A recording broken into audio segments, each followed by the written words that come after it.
Hola mi gente, el día de hoy voy a hacer un atole de maicena. Aquí tengo 2 sobres de maicena de fresa, azúcar, leche, una taza de agua y una taza para ocuparlo.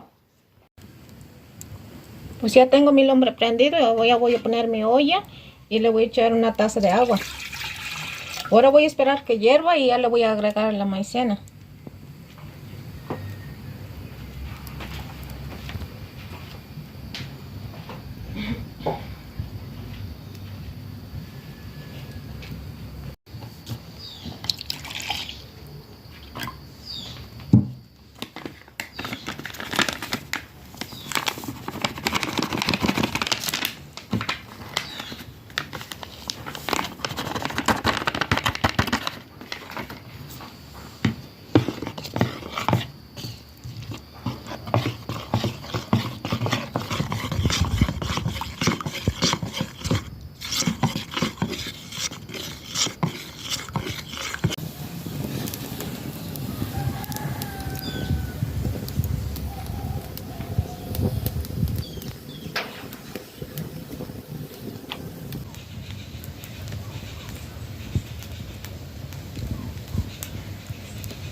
Pues ahora ya le voy a vaciar la leche.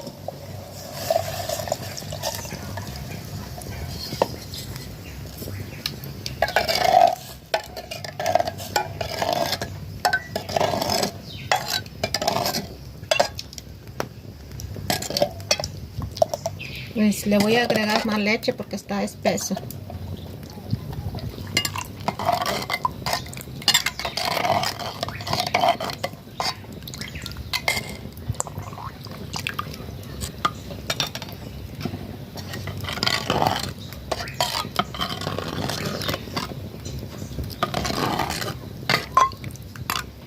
Y también le voy a poner ya azúcar.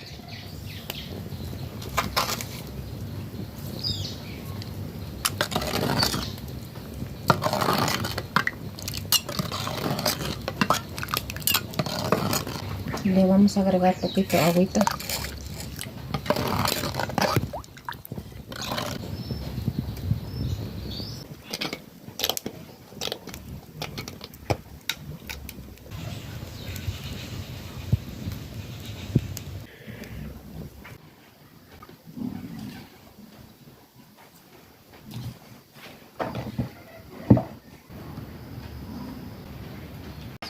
Ya me lo voy a servir en mi taza.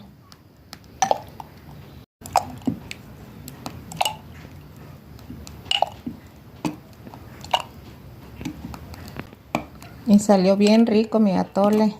¿A poco no les gusta? Pues ya me serví mi atolito aquí. Espero que les guste el video. Y gracias que vieron mi video.